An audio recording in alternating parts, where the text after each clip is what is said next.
General Patton. I was in his army. I was down here, he was up here. And brought with me. I'm jealous of this.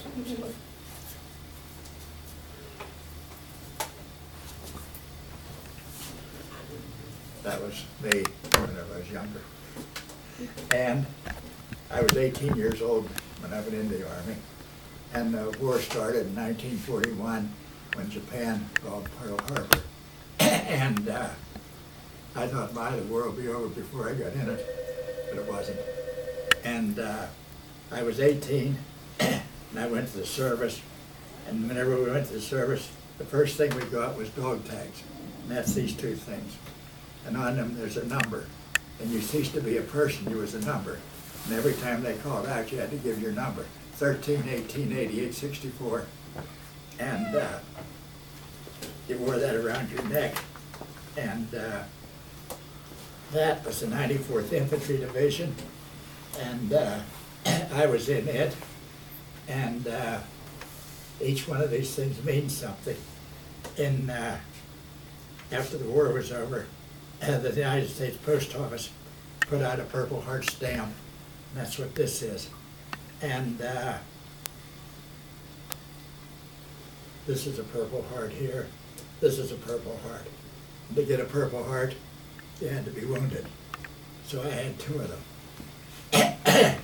This was my dad. He was in World War I. And this was his watch. And each person had something to wear. Where's my coat? Right Here. Oh, okay. On the front of your coat, you had, I was in the 94th Infantry Division. That was on my left arm. And on the bottom here, that was called hash marks. For each, for each 6 months you was overseas, you got one of those. I was over for 18 months. Up on the, there. First, this one? Well, that was, meant that I was under Eisenhower's army. And that was his patch, Supreme High Command. And There's the gold eagle there. that meant you were in the infantry. So, and those coats were called olive green, and everything in the Army was olive green. You wore olive green underwear, you wore olive green socks, you wore olive green handkerchiefs. Everything was the same color. There was no change. And you had pretty much the same clothes to wear winter or summer. And everything was that color. And there was 10 men to a squad. There was 3 squads to a platoon. There was 3 platoons to a regiment. And that's the way it went up. Everything was in numbers. And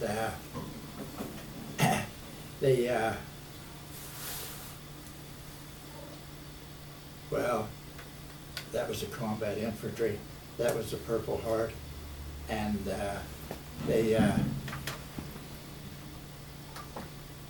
well, on your hat, you had a hat that you wore, and it had on whether you was in the infantry or what you was in. And you can pass that around and look at it.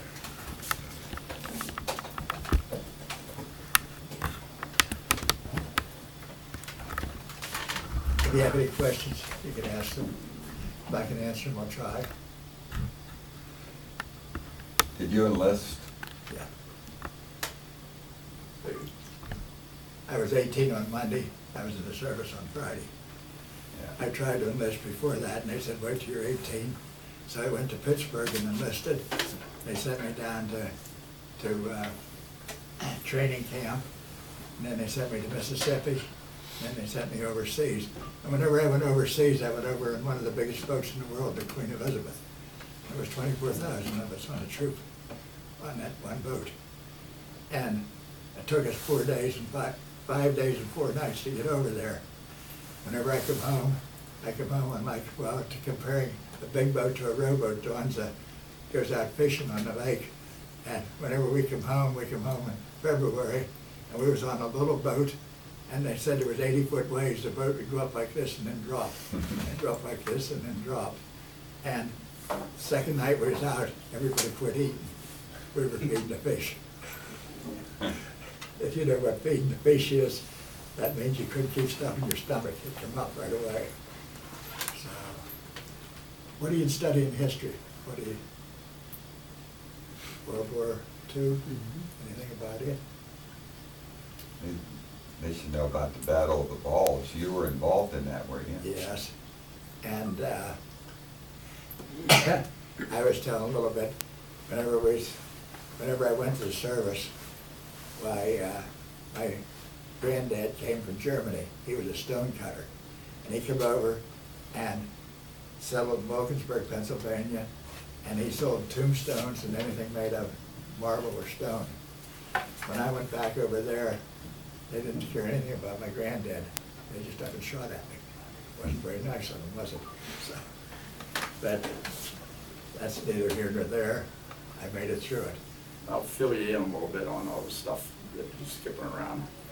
When he was in school like you guys were, he took a test and they put him into a spatial engineering training program.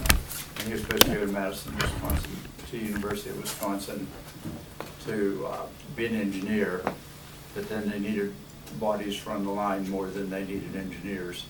So they took that whole program and stopped it and put them all into the 94th Infantry. I was at Fort Benning, Georgia, and they lined us up on a Saturday morning and said they canceled the program. They're going to send us overseas. That's how things change in the Army. There was no ifs or ands.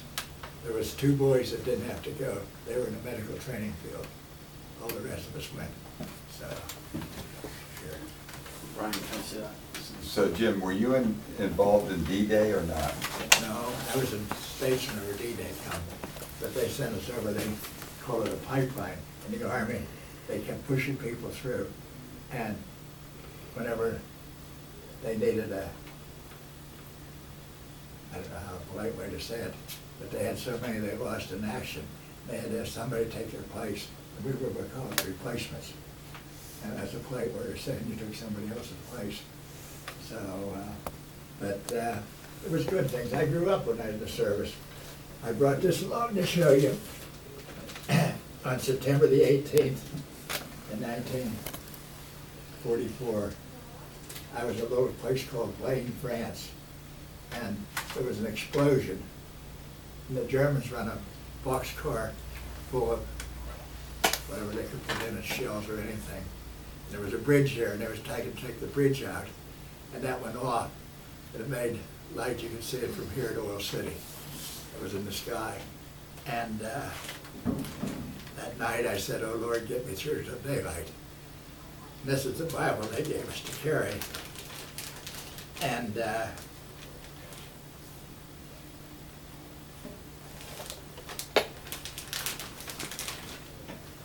this here is signed by President Roosevelt in the front. And it says here, as Commander-in-Chief, I take pleasure in commending you the reading of the Bible to all who serve in the Armed Forces of the United States. And signed by Franklin Roosevelt. He was the president back then. And each one of us got those. Like everything else, you get them. I stuck mine in my pocket. It was just like a good luck piece. After that night, I read it every night. I read it every day. I said, "Oh Lord, get me through one more day." And we have some we're going to give you whenever we leave. And They skipped the part that when the sky lit up like that, it was also full of steel. And my dad still has some of that steel in his body. I was taken to the hospital in Blaine, France. There was a schoolhouse. It was a 2-story schoolhouse. And the ones that weren't so bad, they took the second floor. The ones that were bad, they took the first floor. And the man that was the sergeant for our company, he was there, and I wrote a letter to his wife. And he was really concerned. He said that she'll worry about me. He says, "You write and tell her how good I am." I think it was the hardest letter I ever wrote. But it got through. And it's kind of emotional, all these things, thinking back on. But I'm 89 years old. I made it this far. Try to make it another 11 years. So there's very many people make it to 100. How old are you? You're 14. 14. 15. 14. I'm 15. 15. 15. Oh, we have some old ones in the class, they're 15. So, but anyway, there's a lot could be said about the war. Whenever the war started, it was started between Japan and the United States at Pearl Harbor. It spread to Europe and the United States. And they had what they called the draft. And anybody 18 years old had to sign up. And if they were through school, they could be drafted into the Army. And the people that enlisted, I don't know how to say it nicely, but they looked down on the drafted people because they had to go. We went because we wanted to go. The reason I wanted to go is because my dad was in World War I. He was in the engineers. And he was in France, and they built bridges and things like that. So we carried an M1 rifle, and one of the first things that I can remember really taught me that I was in the Army. They took us out one day, and they said, we're going to go on a march. Well, a march was 25 miles. Now, 25 miles, how far is it to Oil City? Oil City's just down the hill, so that's, what, 2 miles down the hill? I should say it isn't very far. Yeah. Well, if you take 25 miles, and they didn't make it, on Sunday you went over it again. So every one of us tried to make it. There was no ifs or ands. It was go or not go. So,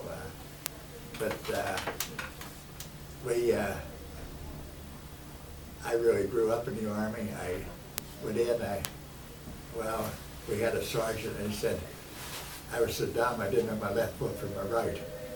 Sometimes I still have trouble. You start with your left foot, go right, left, right, left, right.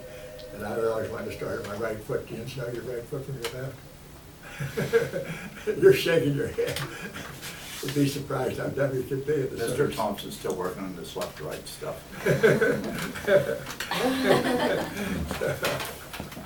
But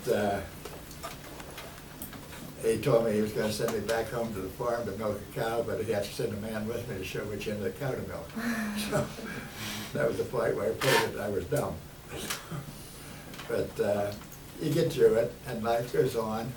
And I come home, and I got married, had 5 children, and one of them's with me. And life's been good to me.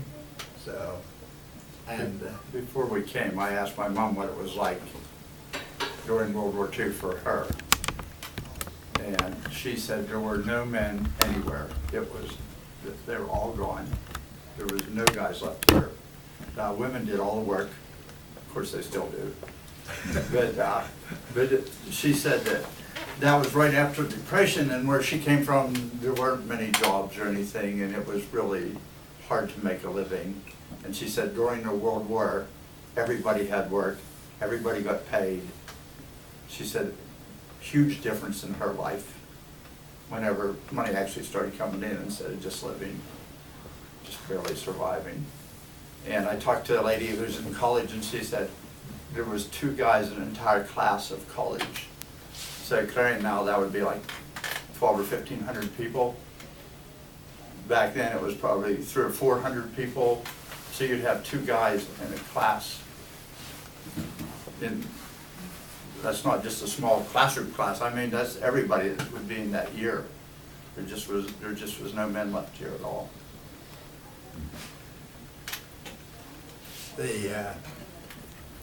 Really, I grew up in the service, and I learned an awful lot in the service. The service treated me real good. I had 2 trips to the hospital, but you don't think of those things, you think of good things. And they taught me my left foot from my right. I still know it.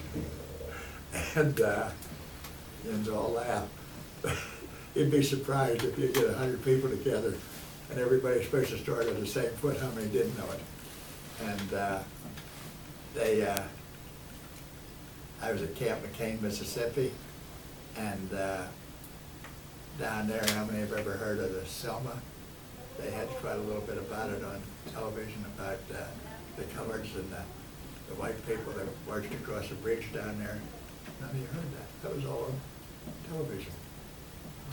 Don't you watch television? Don't you have television? Yeah, I don't watch it often. Netflix. When the Battle of the Bulge took place, there was a line called the Siegfried Line, which was the absolute no possible way to get into Germany except across the Siegfried Line, which went across the Rhine River. And Dad's group was one of the very first ones that went across there. So during the Battle of the Bulge, they were actually trapped in Germany, not in France. They had a little town called Nennick. I can't think of any place around here. Cranberry would be, well, Cranberry has probably more houses than Nennick had. But over there, every house was built out of stone. And the stone houses could stand an awful lot. And the streets were about as wide as this room. And they had a watering trough about as big as this desk right in the middle of the town. And everybody went there to get their water. There was no water piped into the houses. Everybody went there and they took a bucket and they dipped into that, and that's where they got their water. And we were at the town for probably 2 or 3 weeks. And we took it in the daytime, and the Germans took it at night. And we traded back and forth. And it wasn't friendly trading. They, I don't know, basically the war was about over, but they didn't know it. So, but we all made it through it, not most, all of us, but most of us did. And I was looking for it. Have Dad, you didn't bring the big picture. Oh, Have Dad's big picture, which shows this whole company, which is, what, 500 or 600 people? 1,000. Well, anyways, Dad's picture's in it. I said, asked him once, how many of those people came home? And he said, less than half, maybe only a third of them. So. Does any have any questions? Now, the letter that you said you wrote to that woman, did he die? No, but he was in bad shape. And I went down to see him. He was from West Virginia. And he was a school teacher. And he had a scar on his face. Now, in West Virginia, I don't know whether you've ever heard about West Virginia, but down there, they're a little rougher than what they are here. And the way he got that scar, a boy, he had, I don't know, they went to school, they were 16, so I mean, probably a 15 or 16-year-old boy took a knife and cut his face. And he said whenever that boy did that, he said he was never going to do it again. He said when he got done with him, he wasn't hardly able to move. But that's how things are in West Virginia. And we went down to see him. In West Virginia, you go up a hill and down a hill, and up a hill and down a hill. Then you go up a steeper hill. And but he was really a tough person. And he was a good sergeant. So. After World War II, Dad was, they couldn't bring him, there was 11 million people over there, so obviously you can't bring them all back at one time. And he ran a hotel. They were just looking for anything to have something for these guys to do. In Frankfurt, Germany, and I had what they call a foreign officers hotel, and it would hold probably 50 or 75 people. And I had a group of Germans working for me, and I learned to speak German.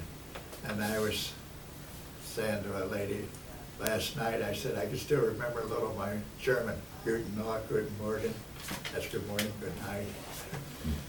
And Danke schön means thank you. And she said, well, you haven't forgot everything. So I thought, well, that was good. That was Berta Weaver. And she said I hadn't forgot everything. So I've done a lot of this talking. Let's hear some questions. Could you speak it fluently? I could understand it better than I could speak it. And if you learn a foreign language, you learn to pick up the basic words, like Guten Morgen, that's good morning, and Guten Nacht, good night, and Danke schön is thank you, just some of the basics. And somebody gave you something, you had to say something because they didn't understand thank you, so you said don't be ashamed. So,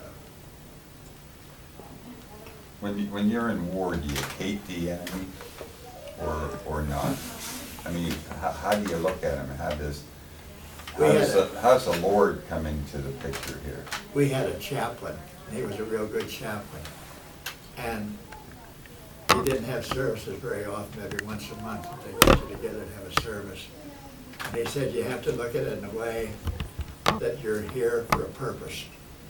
And now, all you kids here, if you'd have been Jewish when you were in Germany, you'd have had a tattoo number on your arm, and your dad and mother would be killed immediately. The kids were sent to a camp to learn to work or to learn to do things. And whenever they was 11 or 12 or 13, they worked in just like a factory, whether they were sewing uniforms or whether they was farming or whatever they were doing. They were taught to do those things because they needed the help. And they put you in with well, one of the reasons I know a little bit about it, my name starts with G, Gourley. There was 20 of us in a group. There was one boy from Salt Lake City, he was Mormon. I was a Protestant, the rest were Jewish. The Glicksmans, the Goldhammers, the Goldsteins, the Goldbergs, all the G's. And over in Germany, they didn't like the Jews, and the ones that were over a certain age, they sent to the concentration camps to kill them. And the ones that was your age, they sent you to work. And you might be out working on a farm, or you might be working on a dairy farm, or you might be raising potatoes. One of our men was captured, and he was a prisoner of war, and the Germans ate potatoes. They had the potato peeling. He lost 50 pounds in 5 months. That's, he said, the hardest way he ever lost weight in his life. And he said that potato peelings you don't fill up very fast, but that's what they had to eat. So, I had a friend, Max Goldberg was his name, and he was in a concentration camp in Romania. And he rode on the trains, and he was very good mechanically. So whenever the Americans come in and would shoot up the oil fields, it was his job to put them back together so they'd work again. And because he could do that, he looked on with favor. And yet he said if he was sick and missed work, they would kill him. There was didn't matter what he could do. And so one of the guards slipped him some penicillin because he was very ill, so he could go out for work that day. And he was thankful for that. But he said he couldn't live. He said all my friends who hated people, because he was in a concentration camp and his parents were killed, his sister was killed. And he said, you just had to learn to forgive, because all my friends who did not learn how to forgive did not live. You know, it just ate them away till it killed them. one of the things that the service was good, they'd done a lot of research and they had a lot of good people working. And I was one of the first patients to get sulfa. I had sharp of my arm, and they gave me sulfa. And every 2 hours they come and check me to see whether how it was working. And they put the sulfa on with a powder, and they put like a big Band-Aid on where the place was. And it was experimental. Then penicillin came out. And penicillin, everybody thinks of it just like you think nothing of it. But we were one of the first ones to get penicillin. And they were very careful. They gave you a shot of penicillin. They thought they had to give it every 2 hours. 2 hours later, they come back and gave you another shot. 2 hours later, another shot. Now they've learned that penicillin has, you don't have to give that many shots, 1 shot a day. I'd still like to hear some questions. You boys, back then, you'd have been getting ready to go to service. Get one of those coats. How long were you in Europe? How long were you in Europe? How long was that in Europe? Almost 2 years. He went in D-Day plus 100, so that would be September of 44. And you come back in 46? Yep. My dad died last year. He was 88, and he was in World War II. like Jim, but the veterans are dying. Last year at Red Bank School, they had the veterans from World War II stand up. I was the only one there. Yeah. And the year before, there was 5 of us. That's how fast they're disappearing. Of course, I can remember World War I veterans dying, you know, when I was your age, and now it's World War II, and the next will be the Koreans, and what war was after Korea? You remember? You know? What was the war that, what was it? Vietnam. Vietnam, yeah. And then the next one, Iraq. it was Desert Storm, yeah, Iraq. Hopefully, you won't see it. Dad always prayed that none of his sons would have to go to the army to war, and none of us did. There was 4 of us boys. I had a brother that enlisted into the Navy, and he was in the Navy for 20 years, but my younger one, brother and myself never. We got drafted back then in '60s. We got drafted, we had a lottery number. And my number, I was in college, I was a sophomore. My number was 258. And that year, it was based upon your birthday. They put all the birthdays, 365 days in a big bin, and they pulled the number out, a day of the year out. That was number 1. The next one, well, March 24th was 258 when they pulled it out. And that next year, they only got up to 200, so I never went. I was number 2, but they stopped the draft. They saw, I said, That was in November, and I was supposed to go in January, and they stopped it. oh, it's 72 then, huh? 72? I don't remember. Somewhere in The Bible says you can live 70, reason of strength 40. I made it past the 40. So, but I get too OCD, Derek, the only reason I get it is to see whether my name's on the front page. there. That's what my dad used to say too, Jim. So, Yeah. how many read you OCD, Derek?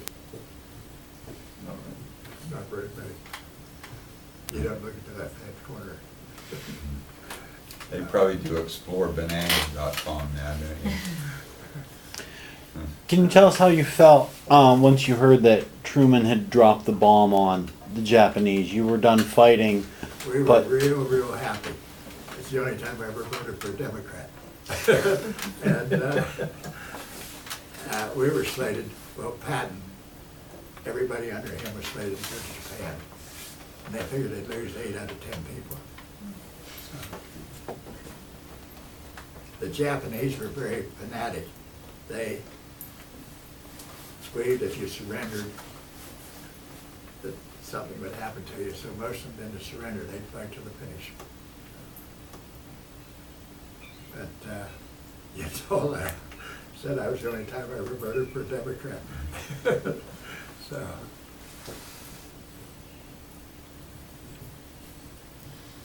Were you in very many countries over in Europe? Whether what? Were you in very many? Like, did you go to all kinds of them? How like many countries France did you walk through? and Yeah. Germany and Well, I started out in France, went to Luxembourg and Germany, and I came on through Holland, so that was quite a few. But when he was over there after the war, he got to go, he went to Switzerland and Austria? That was one of the greatest things in the world. For $35, they allowed us to go to Switzerland for a week. So out of, I don't know how many there was only 2 of us took the gave them $35 to go. But Switzerland's a beautiful country. My, oh my. They have hotels on top of mountains, and you can sit up there, and I have a picture. I didn't drink beer, but I had a picture of a young lady serving beer on top there, and it was just so different than any place we've been. They never had war, they never had anything. All they had was money and places to go to see. And they had a railroad, and they had tunnels over there. One tunnel was 13 miles long, where you go through a tunnel. Could you imagine going through a tunnel for 13 miles? And that was between Switzerland and Italy. So we all rode through it and got off the train and rode back through it, just to say we did it. All with our $35, we had passes. I copied all Dad's letters that he sent home to his sister. And whenever they went into Switzerland, Dad said he just could not believe that he left a war-torn country where people walked with their head down, if they could walk at all, and walked across the bridge into Switzerland, and the lights were on, and the windows weren't shot out of the buildings, and people walked around at night and laughed and joked. And you could look right back across the river, and there was just utter desolation. And they have the best cheese in the world, Swiss cheese. Yeah, see, they would have been neutral in the war. They remained neutral, a neutral country. And the reason being, how was that? I'm not sure now. I can't remember my history. They were always that way. They just didn't want no part of war of any kind. But Hitler wasn't, he wasn't one to, I mean, how Hitler got around the Maginot Line. Do you know what the Maginot Line was built? It was built after World War I to prevent the Germans from coming into France. It was a big, massive construction of concrete and steel and bunkers and all this. And he built it between the border between France and Germany. The French did. And how he didn't go up against the Maginot. He went around the neutral country of that time in Belgium and just skipped by it. So why did he let Switzerland off the hook? There was a lot of talk, there was a lot of money back in. Yeah, it was money. Yeah, that's probably what I thought. The banking system. Switzerland is the bankers of the world. Yeah. But Switzerland was really, if any of you ever get a chance to travel, go to Switzerland. You'll enjoy it. And to go through a tunnel 13 mile long, you can't imagine how long that is. You go in and go through it, and you keep going and going and going and going. I'd still like to hear some questions. What did you do when you weren't fighting? Well, I don't know how to explain that. I've heard that asked before. Really, when you was in Germany, we never had a day that we weren't fighting. It just seemed like you were always,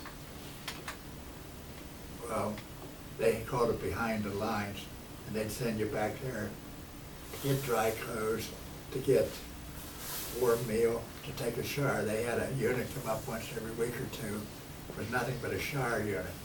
And you could picture a day like today, you'd go outside, take all your clothes off, go into a shower, get all the hot water you can, come back out, get dressed and go. So you were still on duty, but you were still, where there wasn't a house to go into or a place to get warm or anything. So we were there, they said it was the coldest winter they ever had, and I well know that. Dad's feet got frozen really bad, so bad that his toenails are all curled around and stuff like that. And they've been like that since World War II. More questions? Whenever you came back, what job did you do? Well, I got discharged in February, and back then they had what they called the GI Bill. And I had my choice of going to college or getting a job. So I come home and my uncle was in the butcher business. And he asked me what I was going to do, and I said I had no idea. And he said, well, stay here till you make up your mind. So that's what we did. We butchered cows and sold them. Anybody eats Hamburg? Some of these places along the road, we sold Hamburg to. Dad said when he come back, he was 20 and he wasn't old enough to vote yet. Or get married on his own, you had to be 21. You couldn't go into a bar, you had to be 21. All the 21 things, he was back, after fighting in these brutal battles. And they said, well, you can't do that until your mom says it's okay.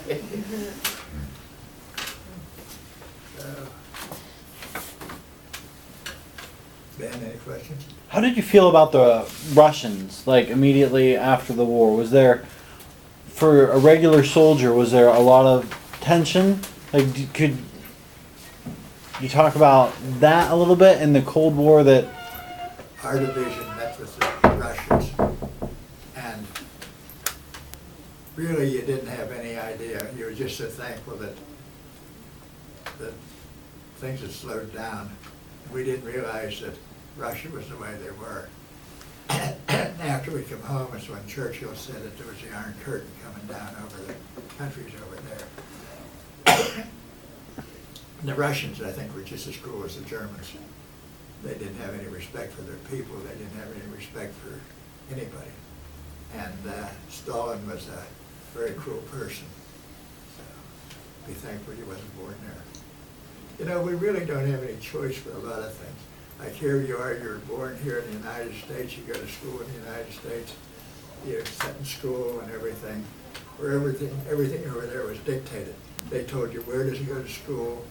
The German, they call it the Hitler Jugend. And the kids went to school, and if they got out of line the least bit, they were expelled from school and put in work. And if they didn't get along there, they were shot. Simple as that.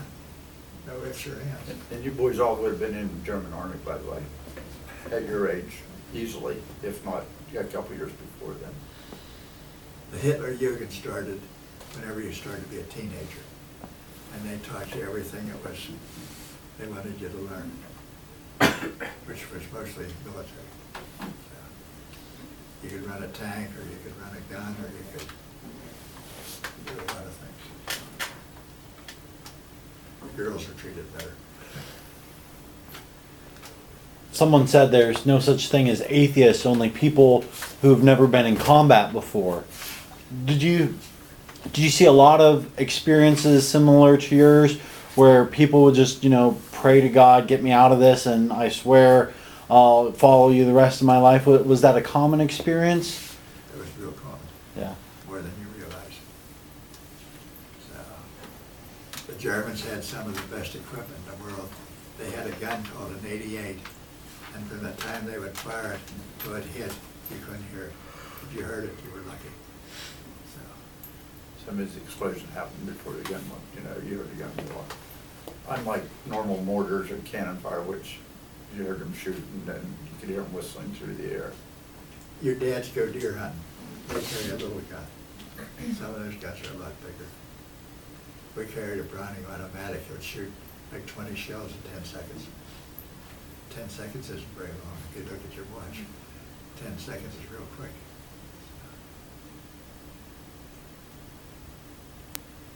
Any regrets? 89 years now. Anything you look back on and say, wow. His oldest son. Yeah. Well, obviously. Really, you look back, and September the 18th is the day it stood out in my mind. That was the first time I went to the hospital. And I had that little Bible, and that's the first time I said, oh Lord, get me through one more night. And I started to read it, and I still have it. So, and the Lord can help you. Like I prayed for a wife, I got a good one. So, and Because he's into Gideons and they give out Bibles everywhere. In fact, they're giving out Bibles even as we speak. so, How many weapons did you carry? how many what? Weapons. Only carried one. Were you allowed to carry more than one? Probably you didn't have any desire to carry more than one, because one was heavy enough. And if you carried an M1 rifle, or if you carried a Browning automatic, or if you was assigned a machine gun squad, that was enough. And you really, number one in your life was you. If you wasn't so much thinking of anybody else, you was concerned about the fellow on your right and the fellow on your left, or the fellow in front of you, or the fellow behind you. But the one you was really concerned about was number one, was you. And, oh Lord, get me through this. So, How did being away in the war affect your family? how did what? How did you being away in the war affect your family? Well, I had a sister and a brother, and my brother was in the Navy, and and my sister got married while I was in, and I wrote to her when I could. And we had what they called V-mail, and V-mail was a sheet of paper that all our mail was free. We could mail any place in the world free. All we had to do was put our serial number on it. And you really didn't have a whole lot of time for writing. You were either going here or going there, or watching this or watching that, or doing something. We have all the letters that Dad wrote. We have them all copied over that we know of. So, but when you wrote, you sit down and say, well, you weren't allowed to tell where you were. Like if you were in Oil City, you couldn't say Oil City. Or if you was in Franklin, you couldn't say Franklin. You just wrote someplace in Europe. And so you didn't do too much writing. So, some people wrote more than others. The ones that were married wrote more than others. I wasn't married, so I wrote when I could. And almost all the letters were pre-war, post-war. None, almost none came from during wartime. So I don't know how to say it, but when it was so cold, your hands shook. You couldn't write. And you really didn't have a lot of desire to write. You had a few minutes where you was warm enough to do it, you'd scribble off something. That was the way it was scribble. Some people thought I never went to school. So how come you weren't allowed to say where you were? The Germans kept you moving. And if you said that, like, we're getting ready to attack Oil City, we'll just pick a close place here, and since it's Korean regular, so he's a good target. The Germans would read the letters, because they had spies everywhere, and then they knew that they were going to attack Oil City, so they could set up a defense for it. Or if you said we're marching from Luxembourg to Belgium, then they would know where you were going, and so their spies would pick that up, and they did. That's why they censored everything that they wrote. They used real big black ink stuff, and just because it was just all marked off. Talk about segregation. They had in the World War II, they had what they called the WACs, the Women's Auxiliary Women that were in. And they were the ones that, the ones that were nurses were in the hospitals, and the ones that were able, they worked behind the lines to do things that men didn't have to do, couldn't do. So they run radios and things like that. And back then they didn't have iPods and they didn't have computers, they didn't have anything.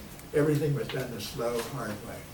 They had a wire that they ran out that you could call back and forth, but the telephones were,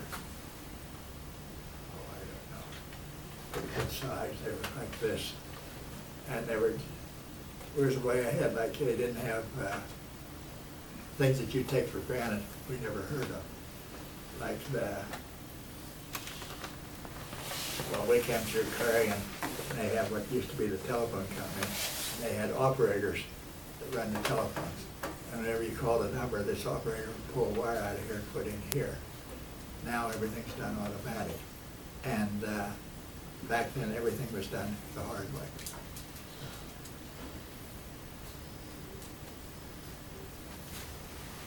Anything else for Mr. Gourley before we let him go? Glad they tried to answer anything you think of. All right, I always ask, any advice for these young children?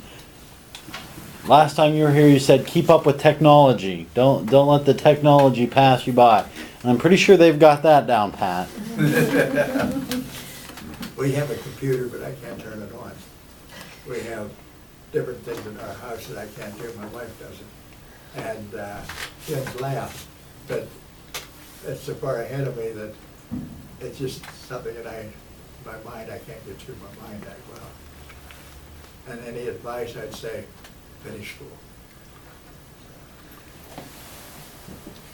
All right, thank you.